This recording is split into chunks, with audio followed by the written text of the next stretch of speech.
We are going to now rearrange formulas in terms of, this case is V. So we're going to do all our algebra stuff with variables as opposed to a lot of numbers this time.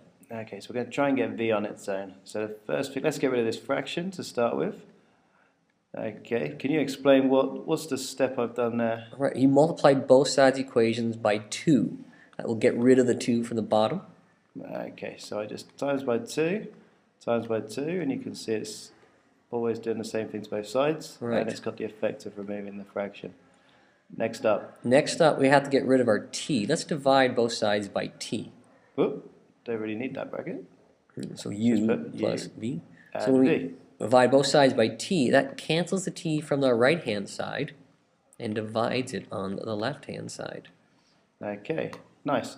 And then, one stage left, 2s over t minus u equals v. What have I done here? I have subtracted u from both sides of the equation. Here we are back and doing the next one. Making L the subject time this time. It's underneath the square root, so we got to think carefully about this one. Okay. We can't mess with L yet. We have to get the square root all by itself. Yeah, so I think what we'll do here, let's get all of that onto that side first, right? Right, so we divide both sides by 2 pi, because we need to get the square root all by itself first before we can get to the L itself. We've divided by 2 pi. Nice change of colours. It is very pretty. Divided by 2 pi. Okay. All right. Now, if we want to get rid of our square root, undo the square root to get the L, we square both sides of the equation. Okay, so we need to get this. And it's all squared. Exactly. Okay. And then finally we have to get rid of the G. Oops. Oh. That should have been a bit higher up, shouldn't it? Yep, that'll be for the next step. Square. Squared.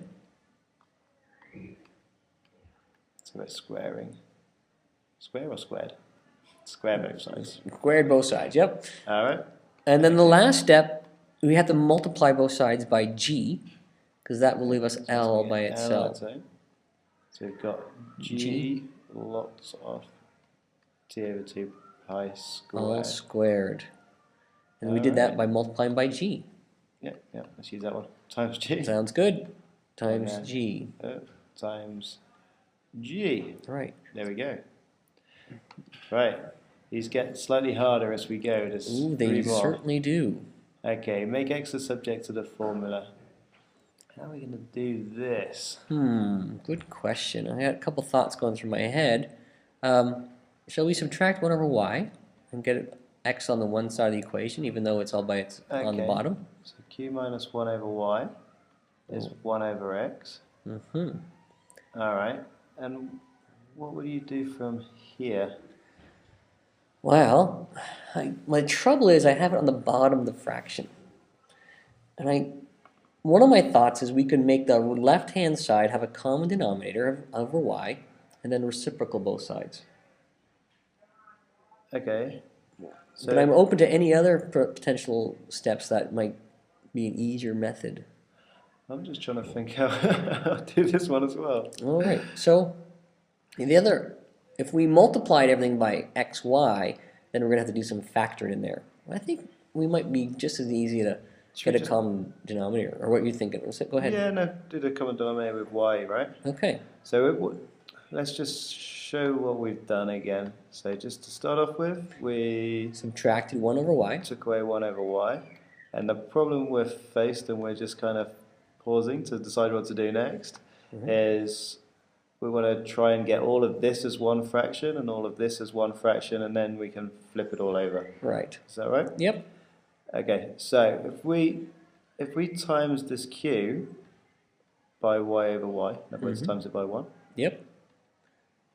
Now we're just doing fraction work. We're not solving equations yet. Okay, and we can just put this all together. Right. So we've got q y minus 1 all over y. Super. Equals 1 over x. A little bit of fractions. Right. Now the next thing, I love this trick. And people don't do it very often, or not that I see, is if we flip this fraction, it means I have to flip the other fraction. 1 over x just becomes x over 1. Okay. I've in essence done the problem. Very nice. Very nice. Let's try the next one. That's a nice little trick, that one. That is a nice little trick. Now that would probably be a level 6 problem.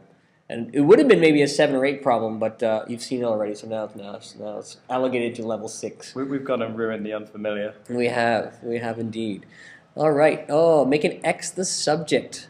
These are nice. So you've got X's now in more than one place. This is why this one's a little trickier again. Right. Okay, so let's just first of all get all the X's on one side. So we've got what, AX minus 3x. Yep. And I'm going to add that C as well. All right. 2 steps at once. We can do that. We're Can we getting do good at 2 these. steps at once? We can. We're getting good at these. You think? Should I do a bit of explanation? Yeah, Let's have a just to little make bit of sure. explanation. So what I did 2 things. I took away 3x X. and You I added C. added C. Okay, so we did that to both sides. We took away 3x and we added C. Probably should have done 2 stages. That's all right. All right, okay. So now, how are we going to... We've got 2 x's. How are we going to make that into just 1 x on its own? The only way I know how to do it is to factor out an X. Okay, so we've got x times a minus 3. B add C. We haven't done anything on this side. Right. And now to get x on its own. I divide both sides by a minus 3. Very nice. So we'll just put in that we've divided by a minus 3. Super. Yeah. Oh, What's that? That's- Divided by a minus 3. all right. Let me click off that. That's your alarm. That's my alarm saying. Okay, last one. This is going to be a long podcast, this one, but it is quite a tricky topic. Okay, so 2 W's W's. again. Ooh. To do this one, we got to multiply by our common denominator, which is x minus w, both sides. Okay, so we multiply by that. We get rid of the fraction. Right. Some people think of it as cross-multiplying because it's 2 fractions. Either way works. Then I have to distribute the p. So px Px minus pw. Good thing it's not pu. pw. Oh dear. All right, Okay. we are solving for w. So let's add pw to both sides of the equation. So px is 2w plus pw. Okay, because we're trying to get the w's on the same side, right? That's the thing we're looking for. Right. Now it's like what we had in our last example. It's The w.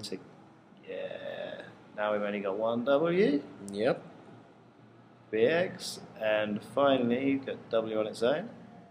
Just take our bx and divide by 2 add b. We're Right. done. We're done. And this kind of scenario here happens oftentimes.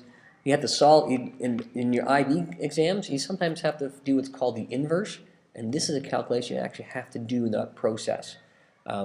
The other part to get that set up, you'll learn later on, but this calculation you have to do for inverses oftentimes. Yeah, that's a very good skill to know.